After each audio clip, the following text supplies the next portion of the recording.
And we'll add all this stuff up and let you see a version of it. And in the background will be the Robinson College Business logo and then the name of the course and Okay. that.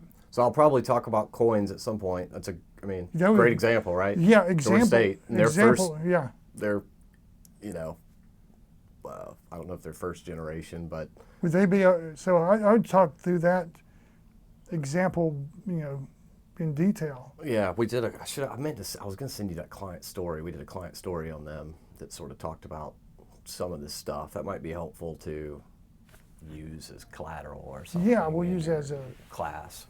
Yeah, I'll have them read the client story and then Right. they'll watch the video of the guy and that makes it real. It's off the paper till I can see a face with the guy that actually did that. Yeah. All right, so let's go ahead and get started. So I'll do the introduction at a different time. But so Chris, tell us about your background and what brought you into fintech.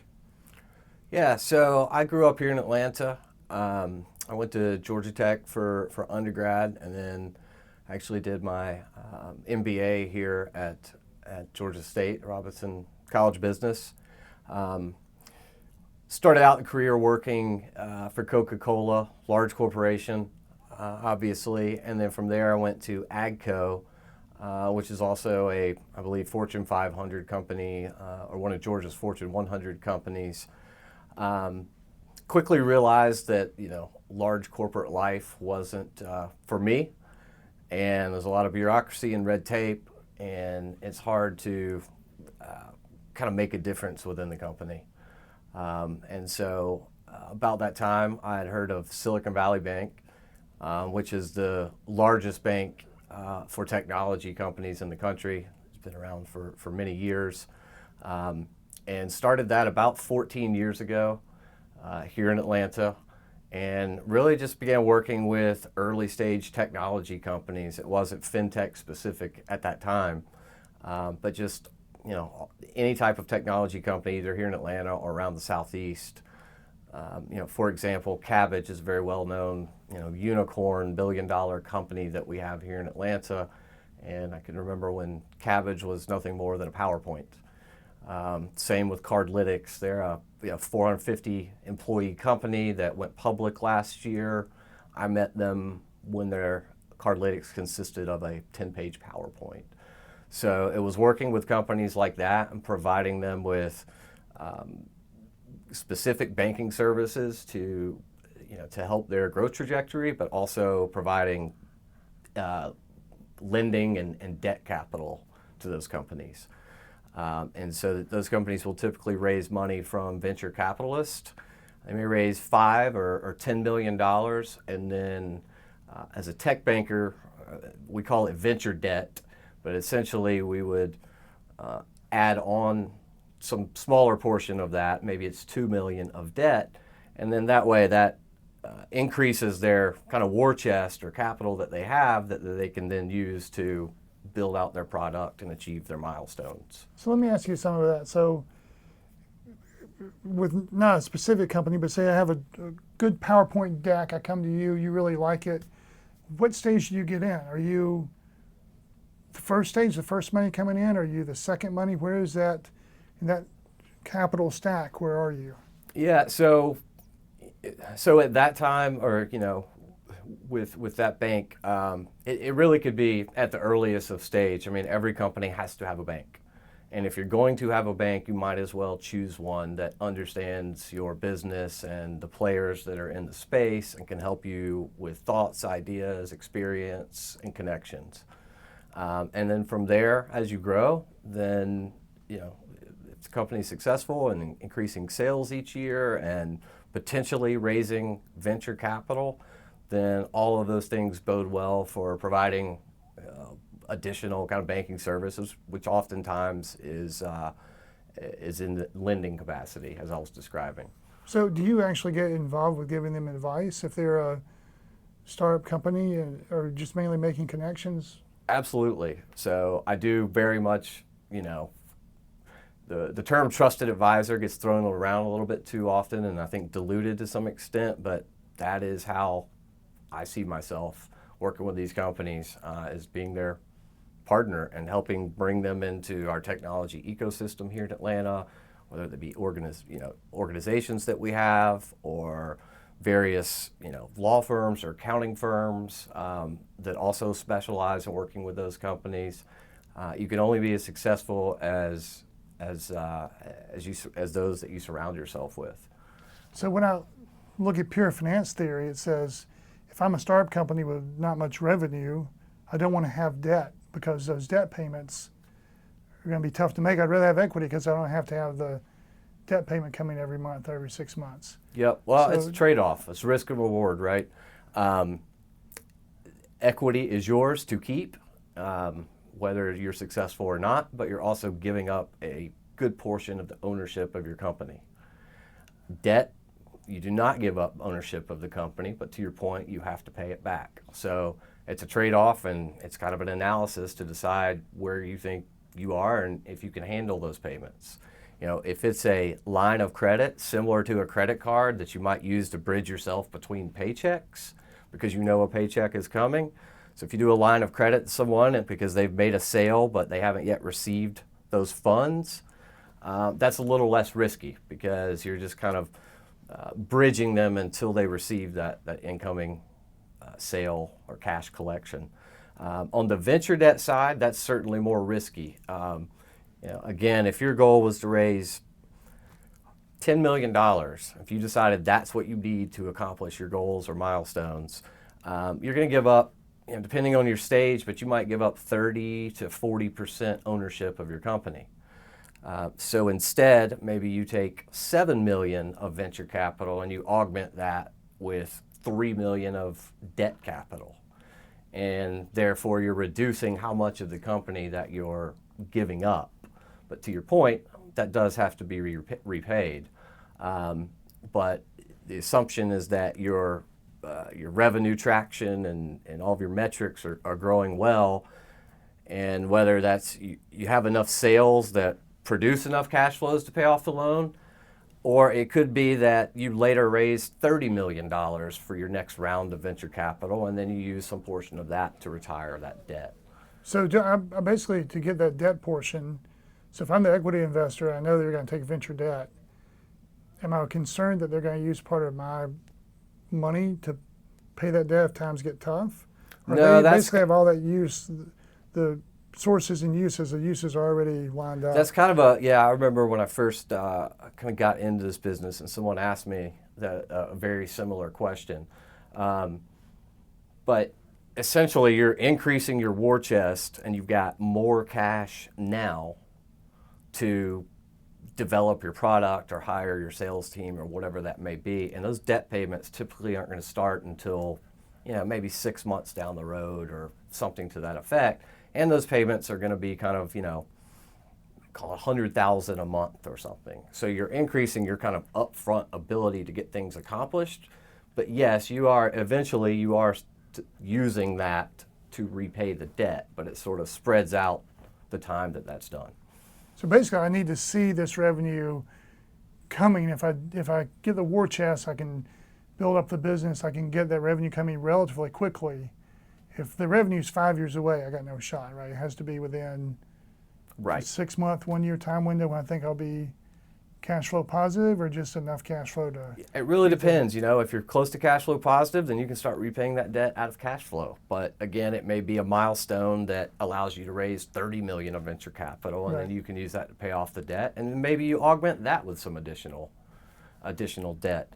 I guess a kind of analogy would be if you borrowed money, $10,000.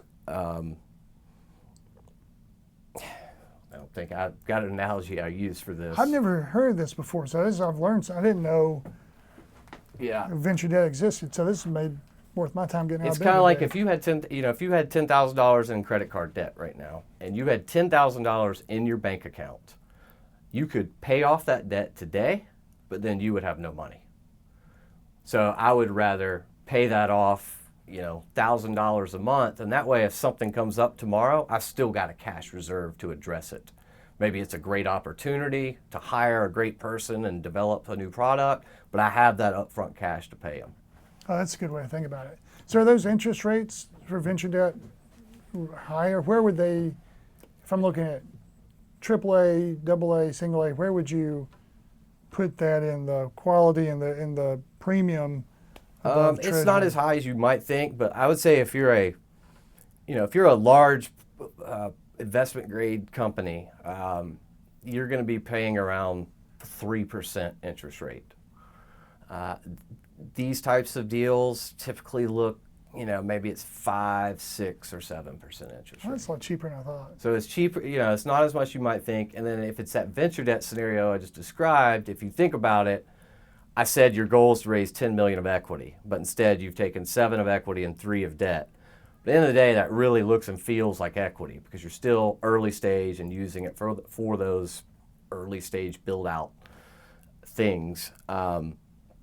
And so that debt is sort of acting a little bit like equity, and therefore as a lender, you want to get some equity return on that. So you're not going to take 30% of the company, but the lender might take 1% of the company or have the option to own 1% of the company. And that's sort of a way to get some additional compensation other than just the interest rate because you are taking a little bit of early stage risk. So is that typical then? The average It is. deal It's they- called a warrant. And it's a warrant is an option to buy stock in the future at a set price. So where does Atlantic Capital Bank get their funding to make these loans? Do you have? So to kind of go back on the history, so that was what I did for a very long time, is those types of loans. And then about 7 years ago, you work with these entrepreneurs like Cabbage and Cardlytics, and you see the amazing things they're doing and the innovation and how quickly they can come up with these products that really do help consumers and small businesses. And so I sort of got the itch to try the other side of the equation and left that bank and really just began working with companies kind of in a consulting capacity. One of the things that I did throughout that banking time was to be very active in the community. I mean, that's probably one of the most important things you can do is to be active in the community, whether it's organizations, conferences, trade shows, anywhere where the technology community is gathering, to expand your network. And I had built a good network. And so I went on the inside of my first role was interim CFO or part-time CFO of about a $20 million company. And I think after about my third hour there, I realized that I wasn't entirely sure what being a CFO meant. And I sort of had to trial by fire and figure that out. But I had some contacts I could call to sort of help me along. And pretty quickly figured it out. Began helping that company raise money, and then from there moved on to another company, a healthcare company in Alpharetta, that was looking to raise their Series C round of equity. And so I helped them secure that from 2 top-tier firms on the West Coast, helped restructure their debt, sort of like we just talked about.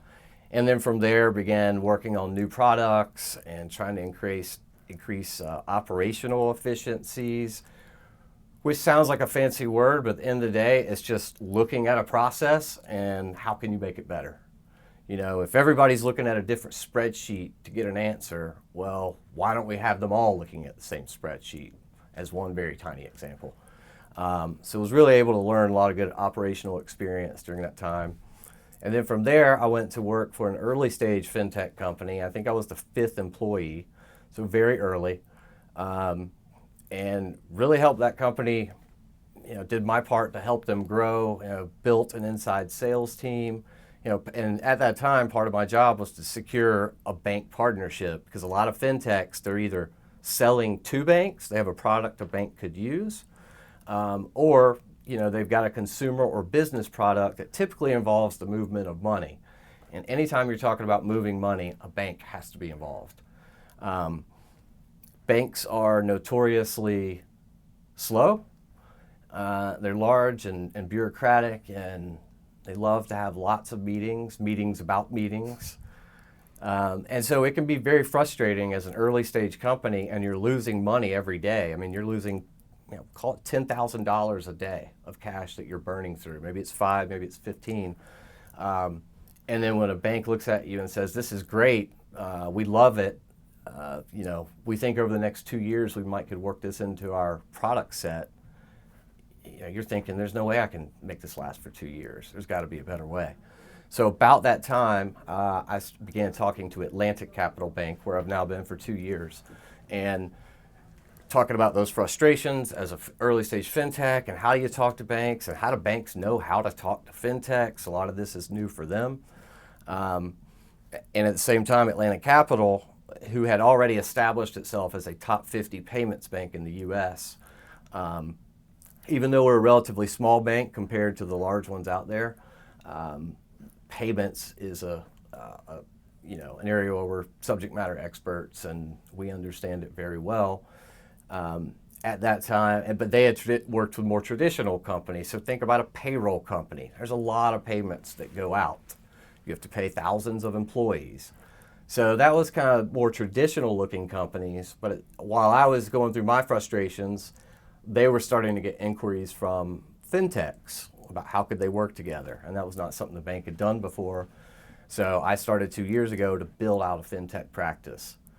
And essentially what that means is, we call it payments and fintech. And when we say payments, we think about traditional companies like a payroll company, or maybe it's a company that's collecting rent on apartments or something to that effect. That's more traditional, but they have a lot of high volume payments or high volume of payments. Fintechs have the same need of moving lots of money in high volumes, but because of their business models and they're innovating and doing things differently, they're trying to play within a rule set that was written 40 years ago by our federal and state regulators.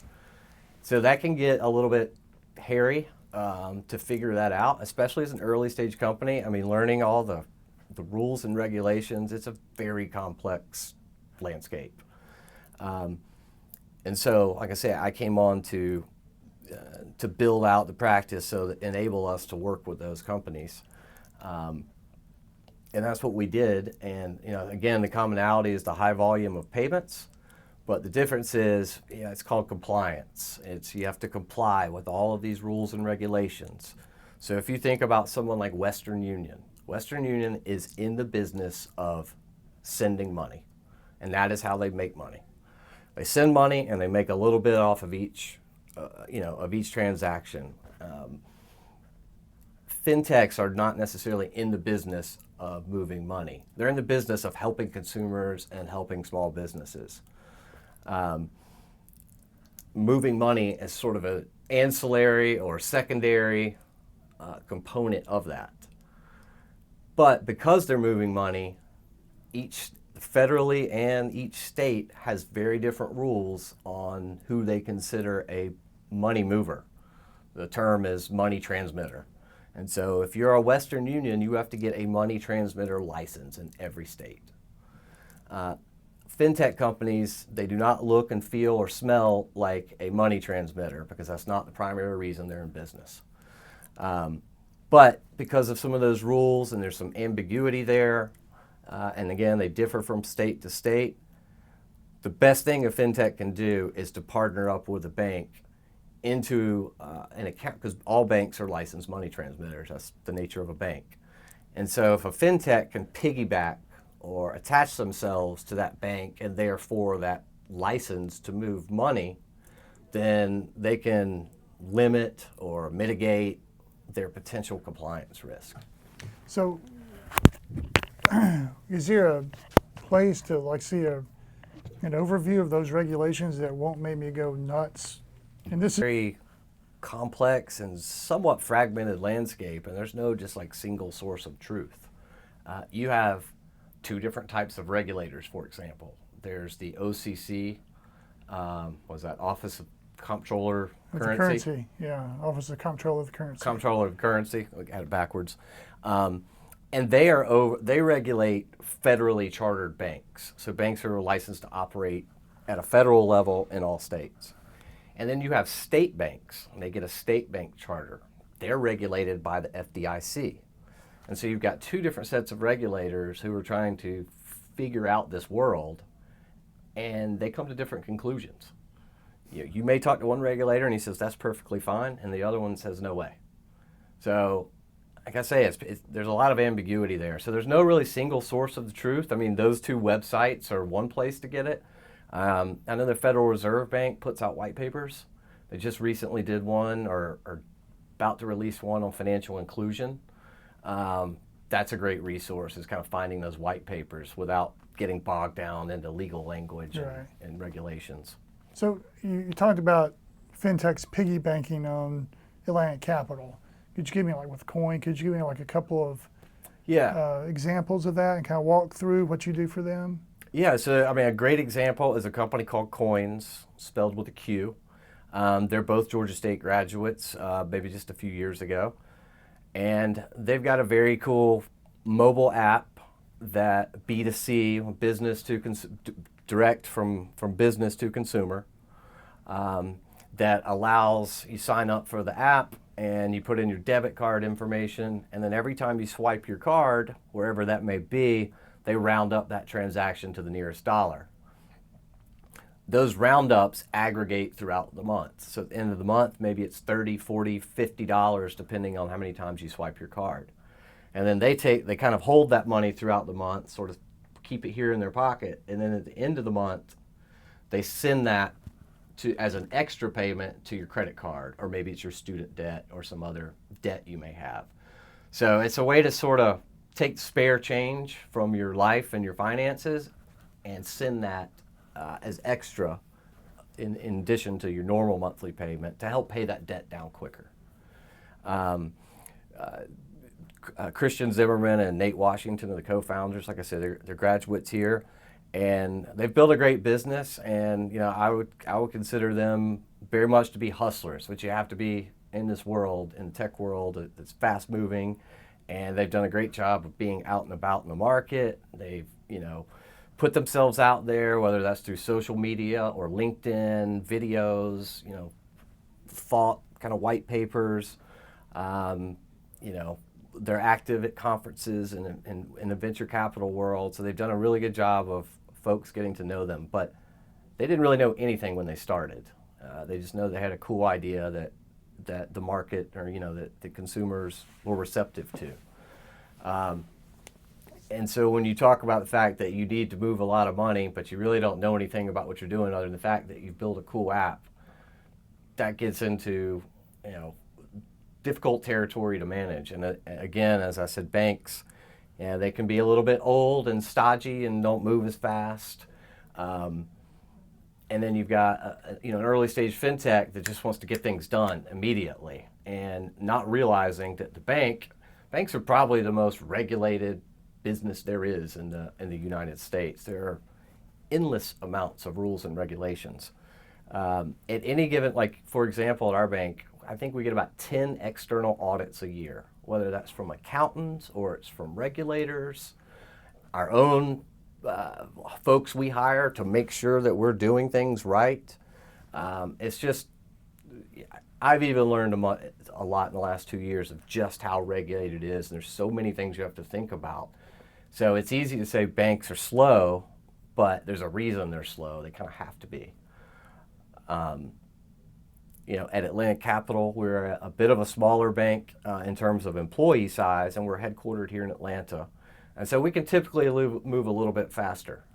We can get all the decision makers in the room and kind of figure things out a little bit more quickly than most banks. But compared to a fintech, they still think that is pretty slow. And again, if you're going to work with a bank, you need to understand those rules and regulations. And so you need to have some knowledge of that as you come in to talk to a bank, so that you can demonstrate credibility and understanding of the space. Don't expect them to be perfect experts, but a willingness to do the best they can to learn and figure that out, and we try to help them along with that. And like I said, when you have different regulators with different opinions, it can be a little bit of a learning experience for everyone, depending on what the situation is.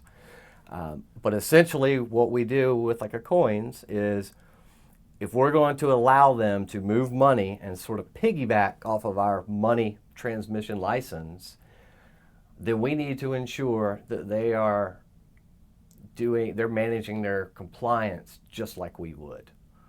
So you have to, when we sign up any new customer for the bank, you have to get their driver's license, you have to get their social security number, you have to run background checks, credit checks, any number of those things before we bring on any new client, consumer or business. We need to make sure the fintech is doing the exact same things, and that's what can be new for them, especially if they're earlier stage and haven't done that before. There's a lot of companies out there that provide a software service that allows you to do that. So a lot of the mobile apps you may have used or seen, you'll have to type in, it may connect through your bank, or you may have to take a picture of your license or something to that effect. And that's really what that's for, is to ensure that the fintech and the bank knows who that customer is, to ensure that no one is laundering money through an app. So that's really the biggest kind of difference. When I said payments, you've got payroll companies and they just pay employees. They take money from the employer and then the next day they pay it out to thousands of employers. With the fintechs, they're still doing lots of payments, but you've got this whole compliance layer over it. And so really the work I do, the difference is that compliance layer. So you have to ensure that the fintech has a BSA policy, Bank Secrecy Act, to make sure they have an AML policy, anti-money laundering. They have to have employee training. You have to ensure that all their employees understand what BSA and AML is. We have to know who their customers are. Like I said, whether it's business or consumers, we need to know that up front, but then on an ongoing basis, we'll be doing background or checks behind the scenes to ensure that those customers remain good people, or not bad actors. Do you ever work with companies like Ideology? Yeah, that's a perfect example. When I was talking about knowing your customer, Ideology is one that a lot use. They're a well-known company, and they've got a good product for checking backgrounds. Yeah. Had Eric, do you know Eric Leisterman? He's at Ideology. I don't think so. He interviewed yesterday. Oh, cool. Or the day before. Yeah, no, they're a great company. And there's a lot of companies out there that provide a service like that. That's helpful because I'm really doing this. I'm doing the class for the first time, so I'm learning now from you and from a couple other people. I need to talk to them about the Jobs Act and the different regulations, and just let them know. We're not going to be a law class, but let them know some level of what they need to know, like know your customer, anti-money laundering. Yeah, and there's some basic courses out there you can take online, just some very kind of 101 stuff that might be an interesting thing to weave into it. Yeah, that may just be. As a banker, all banks, we have to take compliance training every year, and it's a online video tutorial and answer 10 questions at the end of it and pass it. Every bank employee has to do that. And it's usually 10, 15 modules. One may be on BSA, one may be on AML, one may be on consumer lending regulations, et cetera. And you go through those. They take 30 minutes a piece, and you can kind of quickly at least get a feel for the landscape. Yeah, we have to do that at Georgia State for FERPA, the student version of the HIPAA laws. So one thing I want to go to is you talk about the payments companies. I've heard people talk about before, some fintechs that rather, I get paid every month or every 2 weeks. Well, I need my money faster. Have you seen people offering to pay daily or pay more frequently than traditional? And is that affecting payday loan companies? Yeah, so it's been really interesting to see fintech evolve, especially in the last couple of years. But you think of coins being kind of one example, but there's a different sense of passion in wanting to help that I've sensed the past couple of years in talking to folks. And so you get a lot of these companies where call them financial inclusion or social impact, where they're doing something that helps people who traditionally have not had access to those types of services. Maybe you don't have a bank account. Maybe you have bad credit and you really don't understand how to build credit. And to your question, maybe it's helping you access wages you've already earned and you don't want to wait the traditional 2-week pay cycle. So there's a lot of companies doing some kind of very cool, noble business models that help. They call them underbanked or non-banked. So, I mean, for me personally, that's what I'm passionate about, and so it makes it fun to work with these companies because they're doing something that's actually meaningful. You're not just creating some new accounting software that some large company may use in their accounts payable department. That's not very exciting, but changing the lives of people and help lifting their personal lives, that's pretty cool. And so there are companies that do that. If you're an hourly worker, $10 an hour, you work 10 hours for the day, you've earned $100, but you've got to wait 2 weeks for it. And so these companies come in and they work with the employer and maybe the payroll company and maybe the consumer. There's a lot of different models out there. Some of them go direct to the employee, some of them try to go through the employer, and some of them, or the payroll company, or some do some combination of that. And yes, what it does is allow that employee to take some portion of that day's pay. What I usually see is about 50%. So I could take $50 I've earned today and use it to repair my flat tire, or some other maybe emergency need that helps bridge me to the next paycheck. And before these companies, the only option is a payday lender. And payday lenders, I mean, there's nightmare stories out there about payday lenders, but you could be paying, for example, in the state of Alabama, you can be paying 456% on your payday loan. So you borrow $100 and 2 years later, you're still stuck in that quagmire of trying to pay that back. So these companies really are providing a very meaningful service to those folks in that industry. And not only are you providing that early access to your already earned wages, but by doing that, you're reducing the stress of the employees. They don't have to worry about that flat tire quite as much. And when you've got less stress, you're a better worker. You got higher morale throughout the company. And so when you've got happy employees with good morale, then you're going to boost productivity. And you're also going to reduce the turnover, the number of employees that are leaving. There's a company in town, there's several companies that do this, but one in particular works with fast food. Their kind of initial go-to-market strategy is to work with fast food chains because they wanted to find millennials. They wanted to find younger folks to sort of embed this idea, and then as those folks progress in their career, they sort of take that idea with them. So there's a very interesting story, but there was an Arby's and a Wendy's up 400, and they're right across the street from each other. And the Wendy's got on this program, and there's a big, you may have seen, there's a few around town now, on the marquee it says, "Start today, get paid today." This Wendy's could not find, they had a help wanted sign in the window for months, barely got any applications. The day they put that up, they were overwhelmed with applications. And, like I said, it makes the employee happier, boosts their morale, and so they're smiling more, they're happier when they're serving customers, which just, generally is a positive for all. And it's funny, the Arby's had also been trying to have had a help wanted sign in the window, but couldn't get any employees. He saw that and he walked over and he said, how the heck are you, have you managed to get all these new workers? And he explained the system, and so I believe that Arby's went on to it. But what was interesting from that company, the CEO, I remember him telling me, he said that the light bulb went off for him that they were onto something when his phone rang one day, and it was like a 19-year-old who had been working at, I think it was maybe an Outback restaurant that was on this program, and he was moving to Florida. And he said, "Hey, I just want to know what other restaurants you guys work with so that I can continue with, getting paid daily."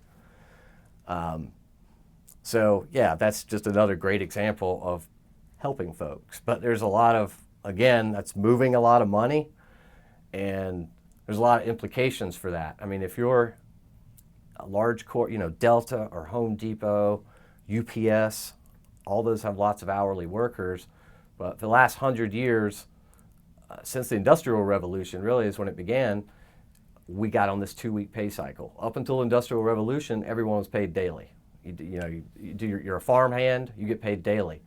Industrial Revolution, you've got to build things before you can sell them. And so you need money to build these widgets or cars or whatever it may be before you can sell them and get that income. And so they moved it to this 2-week cycle, which is really a way to help the corporation manage their money better. So if you think about one of those large companies I just mentioned, you're talking about tens of millions of dollars in payroll every 2 weeks. So they don't want to necessarily give up that money that they usually sit on for 2 weeks because they're using it for other things. In this, so that's sort of been a challenge for some of these early stage companies trying to work with these guys to figure that out, because it's a complete mindset change for a large company. I remember 2 years ago, someone stood up in the audience and asked the CEO, what's your opinion on getting paid daily? Clearly that had never occurred to him. It was like deer in the headlights kind of look. Now that's a conversation you hear a lot more. So I think the kind of paradigm is shifting. I was at a conference where they were talking about that, and the guy said it's not just the minimum wage or the low-skilled worker. He's at a hospital and said the anesthesiologist liked it. Like, and those guys are, the top-paid doctors, and they need it because they can't manage their own finances, which I found That is very true. Really fascinating. Doctors are historically not particularly good money managers. Yeah. So just a couple more, and then if there's anything you want to circle back to. But so my first one is that I'm an undergrad, and I understand if I can code, I know I can go get a job. But if I'm not someone who wants to learn to code, and I want to come to work, kind of come work for a company like yours, what knowledge and skills, I guess forget about the coding, but what knowledge and skills do I need to come work for a company like yours and be in the fintech space? Well, passion certainly top of mind, but as I think about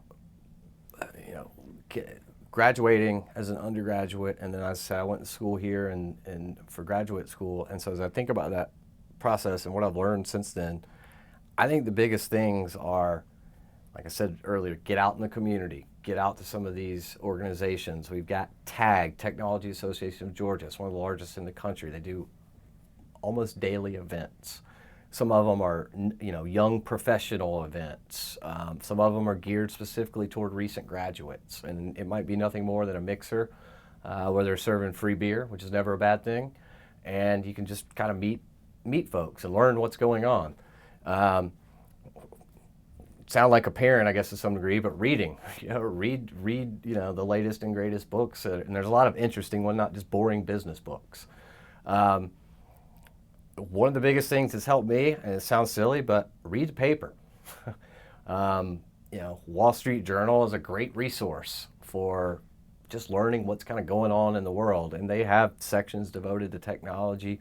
But just by the simple act of reading that on a daily basis, you're a lot more informed. And if you go to one of these, networking events or mixer, you've got something to talk about.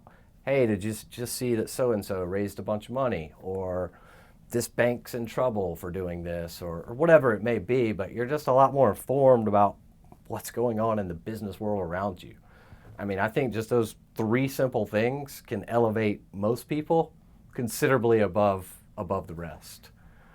Yeah, that's great. Trying to think if there's, it's hard. You just have to start somewhere, right?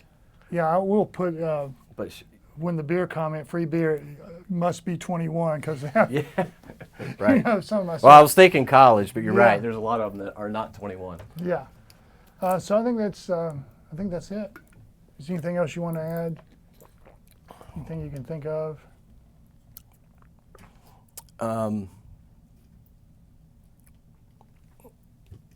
Did you have a question about first generation students?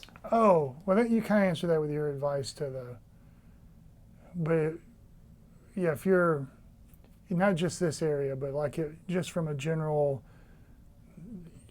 work standpoint of how to approach school, how to approach, you kind of answered it, I think, already, but Yeah. maybe another, because some of these guys don't understand if I work hard, show up in the professor's office, don't drink free beer during the week. Well, if you're gonna drink free beer. Anything along those lines, you give advice to someone who's first generation? No, I would say probably the comments I just made, but thinking about some hires we've recently done, banking may not sound particularly exciting, and a lot of times it gets a bad rap. And a lot of that probably is warranted, especially at certain banks and some of the bigger ones.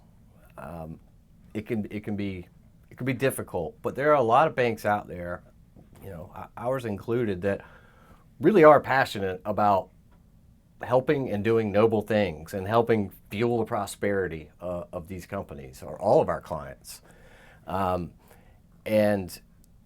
banks are starting to realize that they don't necessarily, or they need to step outside their comfort zone when they're hiring. Don't go hire another banker who doesn't necessarily have this experience. So I think about some recent hires we've done, and while I believe both, one of them came from a bank, one did not, but the one that came from a bank had nothing to do with technology and had no exposure to that. But he was clearly passionate about it. He goes to a lot of these networking events, even though he had no reason to in his prior job, but it was just interesting to him. And so he would go to these events and he would read and learn. And so during the interview, he clearly, you could sense his passion, but you could also tell that he was, putting his money where his mouth is and trying his best to learn these things. And that alone was enough to differentiate him from some of the others. We've hired people who are not bankers. I'm somewhat of an example of that. In the last 5 years, I've not been a banker and I've been on the inside of companies. But it's just bringing a different mindset. People talk about diversity and race, gender, etc. I think most take all those for a given these days. So when I think about diversity, it's diversity of thought. And I think banks and as one example, but other large companies, they're starting to realize that they need to sort of expand their zone a little bit and bring in more people with diversity of thought. I just hung up the phone with a 25-year-old on the way in here. He was in college at Northwestern, and he turned his $17,000 of college savings into $1 million via crypto investments when that was all the rage last couple years ago. He then took that and started a hedge fund for helping high net worth, wealthy folks, maybe invest a little bit of their money into crypto. He then sold that, and now he's doing consulting, but he's 25 years old. He puts out white papers and thought leadership pieces on LinkedIn all the time. He's connected with some of the local media publications, the tech journals, those sorts of things. And he's now, writes those pieces, and because of some of those connections he's made doing all of those things, he is now, his phone, he said, I've literally just hung up the phone with him. He started this business like 4 months ago. His phone is ringing off the hook from executive level folks at large companies that are more traditional, like manufacturers or just more traditional looking companies. His phone's ringing off the hook asking for his services. They want that diversity of thought, and he's clearly someone that understands the market and space. Even though he doesn't have 20 years of experience, he still understands it and has made a good effort to be out and about in the market. And he's doing extremely well for 25. That's a very, I think a perfect kind of an example of how you can be young, and as long as you're passionate, enthusiastic, and willing to put yourself out there, a lot of really good results can happen. That's great. So, all right, That's it. hopefully that was helpful.